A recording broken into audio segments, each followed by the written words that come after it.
All right, Devin, we're 52 minutes into the Phantom Menace. Yes. And we have a moment where Qui-Gon Jinn is talking to Anakin. They're looking at the stars together. Yes. But Qui-Gon's manipulating. What? And he takes a blood sample. Yeah. Sends Anakin onto bed. And then checks for something called Midichlorians. Yes. Yes.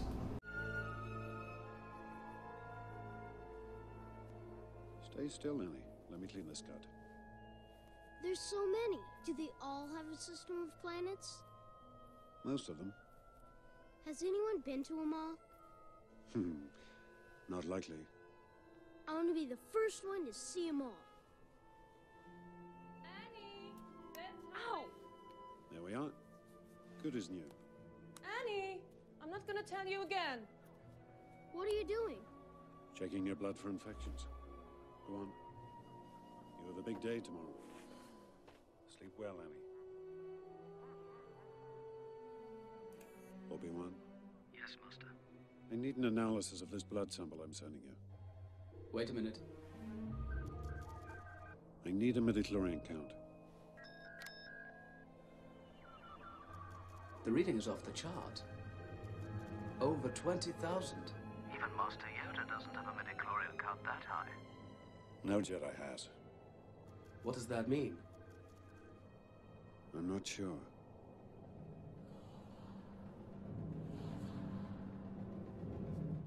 Here's a question. Yeah. People didn't like this. I guess some people did. I was one that was kind of like, I don't know. Okay. When it comes to midichlorians. Episode 9's coming out. Here it comes. Should episode 9. I have this gigantic burp just building. Yeah. Well, it is Prequels And A Pint. Should midichlorians show up in episode 9? What say you, Devin? Well, first thing I'd like to say is this scene reminds me of a 1980s Wilford Brimley diabetes commercial. Like to talk to you about diabetes. Yes. That being said, yes, episode 9. We should have the return of the N-word. Yes. Yes. Am I talking to Devin Klepper? Here's why. Okay. Because they need to destroy that concept and it's linked to Jedi! Can we please bring it back just so somebody can be on screen and say, I don't give a what the count is?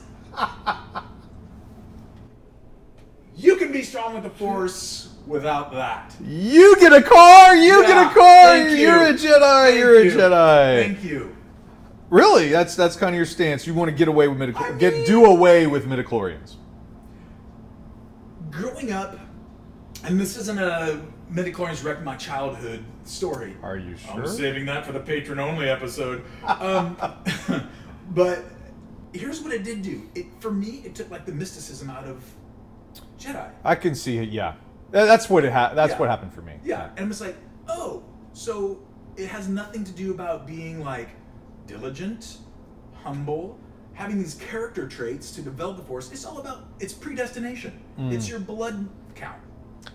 That's the big problem, right? And I think that's kind of the issue we're dealing with the sequel trilogy right now with Rey. Right. Is that it's all connected to like who are her parents. Yeah. And I think there's a group of fans, rightfully so, that are like, I want her parents to be the nobodies, the junk traders, because it's a message to people that no, you can do extraordinary things. Right. I waver on this because in my reality, there are people that have won the genetic lottery. Sure. And there are Thank you, by the way. There are people that have it. Yes. There are people that can run faster than other people. It's just how it all worked out. Yeah. So I think there's this balancing act in your storytelling. I do agree there are things we all can do as human beings that doesn't require some sort of innate talent. Right. We could care for others. We can be sacrificial. We can listen. We can be humble. We can put other people's needs before our own. A lot of what makes a Jedi is these behavioral choices. Well, apparently not. Well, right? That's the rub. That's the tension. Yeah. And I don't know what to do with midichlorians at this point. I know that we talked about it on a previous episode. You know, Lucas had some ideas about what to do with the sequel trilogy, and some of those ideas were like on the microscopic level. Yes. Like he was wanting to delve into that. Sciencey, yeah. Yeah, and so again, I kind of come back to this point, like how do you want the stories of Star Wars to be fantasy, to be mystical. Right. At the same time, you want some things you can latch onto in the real world. Right. Just where do you make those calls, Yeah. right? Where do you make those decisions? I think it's a lot easier said than done. Yeah. Like it's easier to say, well, you should do this, you should do this. Right. I don't think midichlorians should come up in episode 9. Yeah. I'm not like a hater of it. It's not one of those things that like gets me enraged and I gotta go on the internet and tweet people and say, fuck yeah. I don't have to do any of that. I'm okay with midichlorians. Clearly. Never said that. Let me ask this though, because on the previous episode of Prequels And A Pint, we talked about Anakin virgin birth, whether Palpatine was part of manipulating that. We've kind of got some soft echoes within like the Marvel universe of yeah, but nothing definitive per se. Yeah. Do you want to see, should Palpatine be in 9? Do you want a definitive answer from Palpatine in episode 9 about that? About what? About his manipulation of life? Yes. And particularly with Anakin. Yeah, I think it would be wise. Yeah. I think it would harken back to the story told at the opera in episode 3, you know, of Darth Plagueis and what he did, you know, how he was able to manipulate life. Right. And it makes sense in the story that he's somehow at play. It gives a darker look to the story, but also shows Anakin's heroism. Right. Like this evil being influenced the life of Anakin, yet Anakin overcame that. Yeah. You know, like he's so good in the Phantom Menace. He has this fall. You know, I'm sure. Now, let's say it doesn't happen. Doesn't even come up. Yeah. Will I be okay? Yeah, if they tell a good story, I'm going to be fine. Sure. You know, it's easy to kind of sit here and go, well, it should have this. Right. Just tell a damn good story and I'll be okay. I think it would make sense, though, with the character of Palpatine because that's sort of what he's all about. Right. He has this kind of like, I want to be in control of everything, the galaxy, even individuals' lives. He wants to be God, basically. And like, how do you overthrow God? Yeah. I mean, that's kind of what's going on. And it's very intriguing if that's one of the main themes that comes up, that he is manipulating people's lives on such a scale. And then at that point, you have to ask the question, well, what choice do I have with my life? Well, then we get into like predestination and all that, right? And I think that goes back to Rey. If you asked on a previous episode, Palpatine had manipulated midichlorians and caused Rey to be born, and all we've seen from her is like she's not even tempted by evil, except maybe this one moment in The Last Jedi where she's tempted and doesn't resist it, according to Luke, right? Yeah. But it would really put things end over end as far as predestination and our freedom and choice and all those things.